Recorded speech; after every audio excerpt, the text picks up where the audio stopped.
कक्षा 8 के प्यारे विद्यार्थियों, हम आ चुके हैं आपकी प्रश्नावली 3.4 का चौथा प्रश्न लेकर, जिसमें लिखा हुआ है एक चतुर्भुज का नाम बताइए जिसके विकर्ण एक दूसरे को समद्विभाजित करते हैं। दूसरे में लिखा हुआ है एक दूसरे पर लंब समद्विभाजक हो, और तीसरे में लिखा हुआ है बराबर हो। ठीक है, तो हमको देखना है एक चतुर्भुज का नाम बताइए जिसके विकर्ण एक दूसरे को समद्विभाजित करते हो। तो आपको चतुर्भुज देखो कौन कौन से बनते हैं चतुर्भुज। एक तो बनता है वर्ग, और एक बनता है, हम यहाँ पे बाहर लिख देते हैं वर्ग, फिर बनता है आयत। ठीक है, फिर हम लिख देते हैं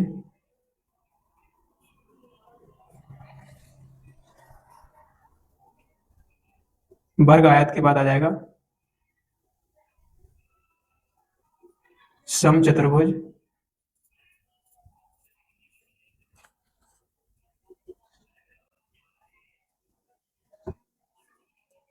फिर आ जाएगा अपना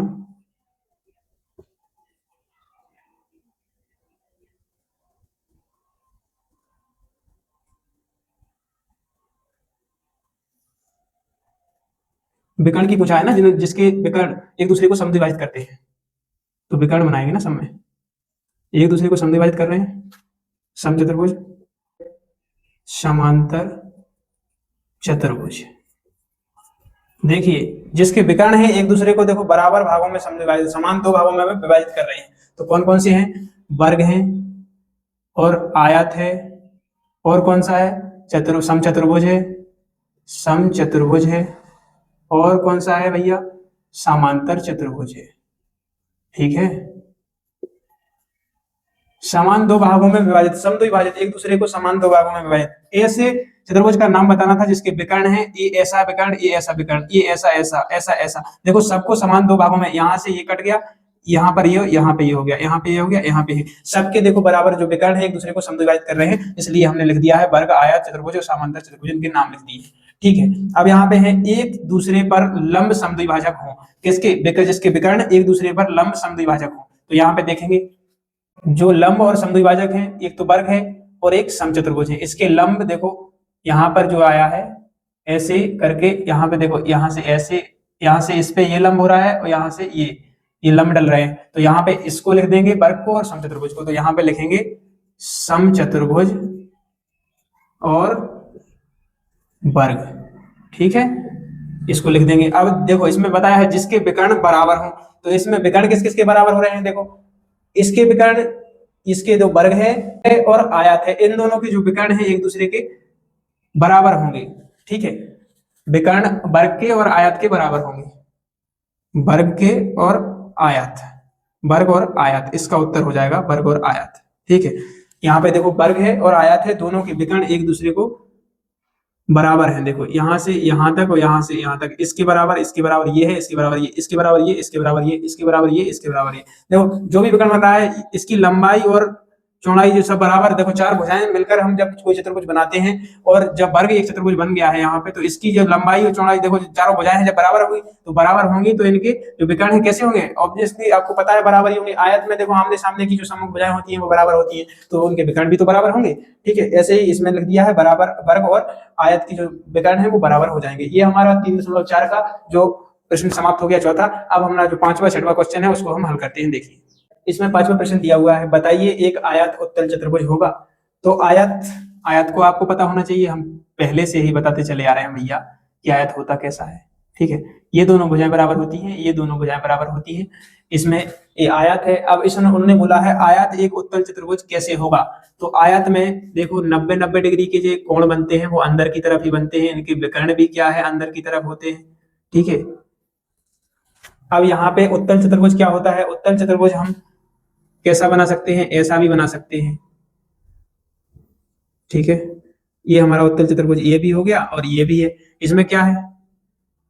इसमें भी जो कोण बनेंगे वो अंदर की तरफ 90 डिग्री से तो ऊपर रहेंगे, लेकिन 180 डिग्री से कम रहेंगे। सीधी बात है कि जो जिसका जो समांतर चतुर्भुज बने उसका कोण जो 180 डिग्री से कम हो, ठीक है, तो वो क्या हो जाएगा? हमारा उत्तल चतुर्भुज हो जाएगा। तो हम यहाँ पे लिख देंगे आयत एक, उसका उत्तर है ये, आयत एक उत्तल चतुर्भुज, उत्तल चतुर्भुज है या होगा।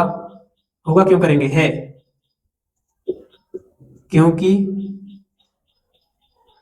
शीर्ष उभरे हुए होते हैं तथा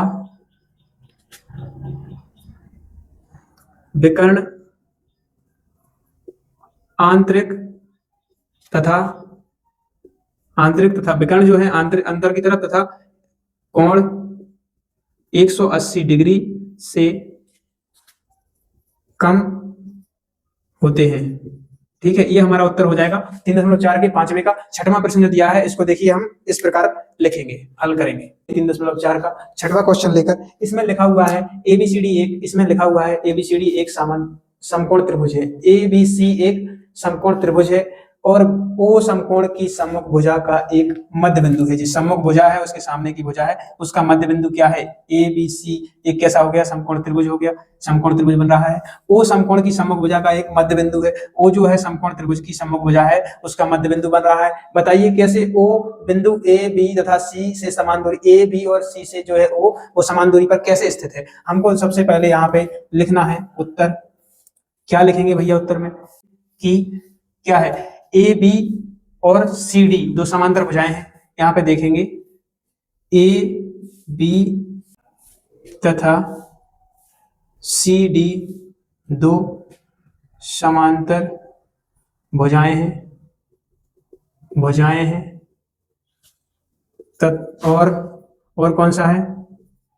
और बी सी और ए डी दो समांतर भुजाएं ये हैं, तो बी सी और BC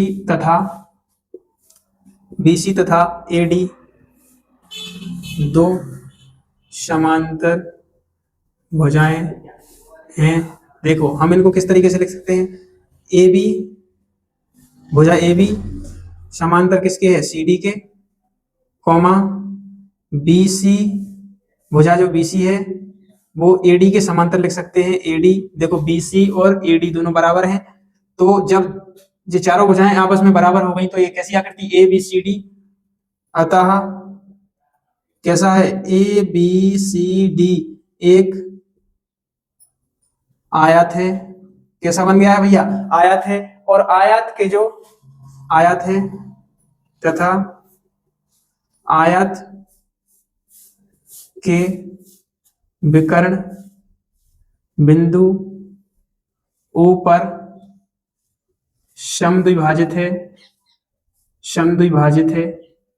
ठीक है, आयत का जो विकर्ण बन रहे हैं ये एक दूसरे को समद्विभाजित हो रहे हैं। कहां? बिंदु ओ पर। तो हमने लिख दिया है आयत के विकर्ण बिंदु ओ पर कैसे हैं? समद्विभाजित हैं। ठीक है, समद्विभाजित हैं। तो जब समद्विभाजित करेंगे तो समद्विभाजित का मतलब है समान दो भागों में विभाजित कर रहे हैं। समान दो भागों में जब विभाजित करेंगे तो ये इन्होंने क्या पूछा था? समान एबीसी समान दूरी पर है, बिंदु ओ है जो ओ बिंदु एबीसी तथा ए बी तथा सी से समान दूरी पर स्थित है, तो बिंदु ओ समद्विभाजित है। अतः हाँ समान दूरी पर स्थित है। ठीक है, ऐसा भी लिख सकते हैं। ये हमारा उत्तर हो गया है। और प्रश्नावली 3.4 ये भी हमारी समाप्त हो चुकी है। 3 अध्याय हमारा समाप्त हो चुका है कक्षा 8वीं वालों का। 4 अध्याय हम जल्द से जल्द प्रारंभ करेंगे। देखते चलिए और लाइक कमेंट बराबर ठोकते चलिए।